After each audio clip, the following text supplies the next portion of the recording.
dum da da da da da da dum da da da da da da da. Our own lives are totally intertwined with pornography. Let me clarify. More like our own lives are totally intertwined with mainstream pornography. Mainstream porn is the stuff you find for free on some random porn site with videos of everything and everyone. Many of us see porn as a tool to get off or get ideas. But have you ever wondered how those videos got there? Or if those people wanted those videos there in the first place? Or if they even got paid? I think it's something we're all guilty of, myself included. I, like many other people, thought there was no alternative, or naively believed that every person was being respected and paid well for their time. But the internet has changed the porn industry and made it into a more accessible but stigmatizing place. Many of those free videos you're watching are exactly that, free, likely pirated and placed on some mainstream platform for them to profit on. These platforms then get to decide what you and I see when we look for pornography. With data collection and algorithms, these platforms then push certain videos to you, and those videos leave a mark. And that's how pornography becomes intertwined with your life. Generations have been accessing pornography earlier and earlier in life and learning from what they watch. Children especially are recreating these behaviors, and they're having negative effects on their lives. These effects then follow them into adulthood and impact them on a mental, spiritual, and physical level. Many of us grow up on porn and think we should look or sound a certain way, that sex always ends in an orgasm, or that sexuality belongs to a binary over a natural spectrum of people, bodies, and experiences. Because we live in a world where comprehensive sex education is so inaccessible, we often interpret pornography as sex education. When a parent is not ready to have the sex talk, porn is always there to have it for them. And I've seen this across research and in my own experience as a sex educator. And for a while it was hard, because I have friends in mainstream pornography, and I'm a big believer in sex work is work, and if you want to do porn, then fuck yeah.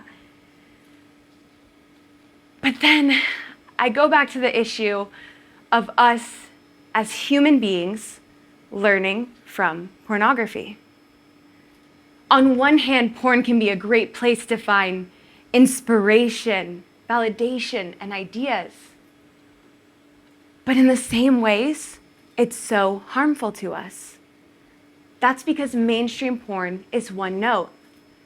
We're seeing the same types of sex and the same types of storylines and creating very specific associations in our minds about sex. Meaning, if you don't see yourself in that framework, many of us force ourselves to fit in it.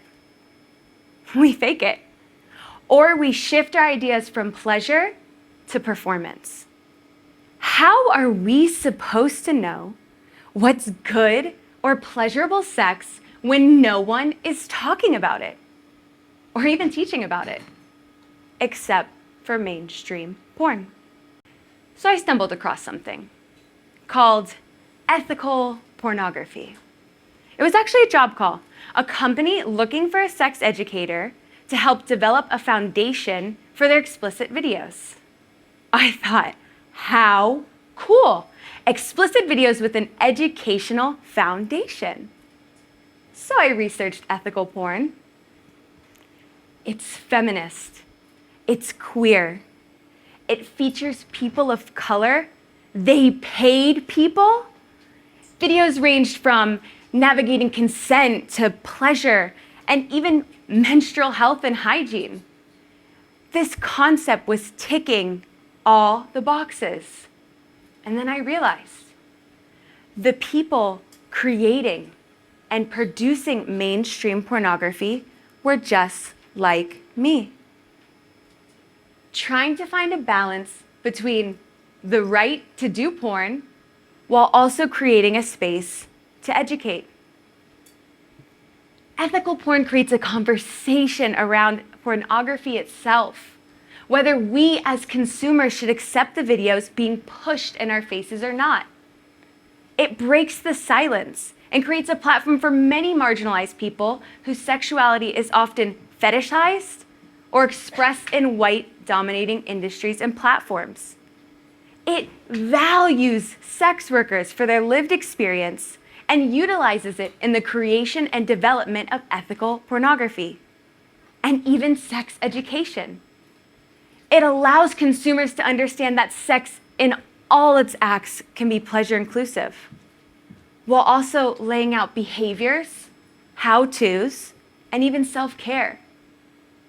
In some ways, it's uncensored sex education, and in others, it's just raw pleasure. You can think of it like this. Mainstream porn represents the desires of systems in power. But ethical porn represents the voices of those reclaiming their sexual spaces. Now circling back to my point of education. Could ethical porn be the key here? Well, I've spent the last year researching just that. The educational power and potential of mainstream and ethical pornography. I'm comparing the two in the first study of its kind.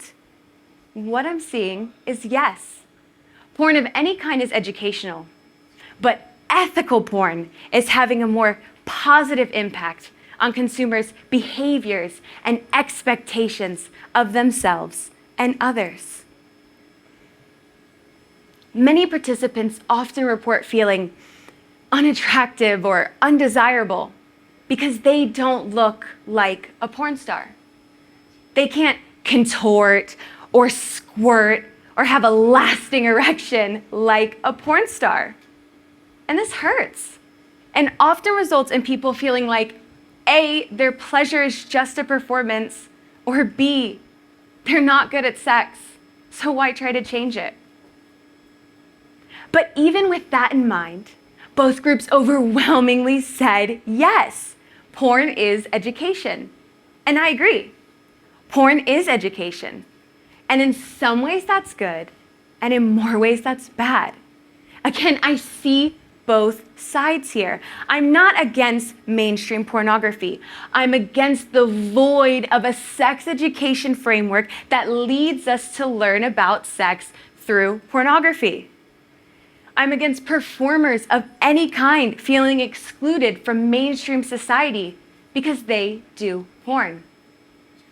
No one deserves to feel excluded or stigmatized or unempowered.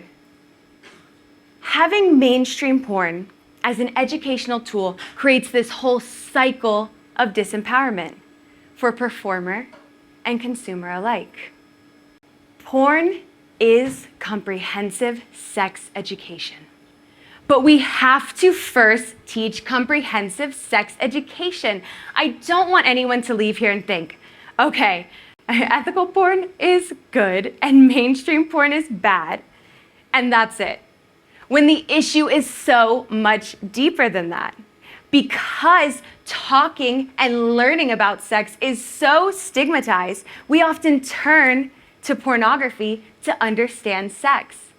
And usually, whatever is the most accessible, which is mainstream porn, which is not meant to be education. But when it's all you've got, you take it at face value. If we provided future generations a foundation of comprehensive, inclusive sex education, we create a space to question, to discuss, to learn and discover that sex can be pleasure. That sex is consent and discussion and fluids and skin folds. That sex is not just to give or to receive pleasure, but to laugh and experiment.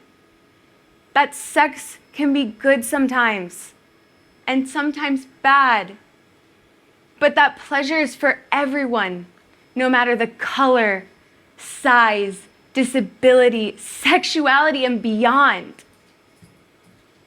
Sex is an expression of ourselves and an evolution of our desires that we choose to share or keep to ourselves. But most importantly, no one should feel unempowered or ashamed of their pleasure, but empowered by it. Be empowered by your desires. What I want to say is, you can enjoy the porn you watch, but you don't have to live by it. Ooh, ooh, ooh, ooh, ooh, ooh, ooh, ooh, ooh.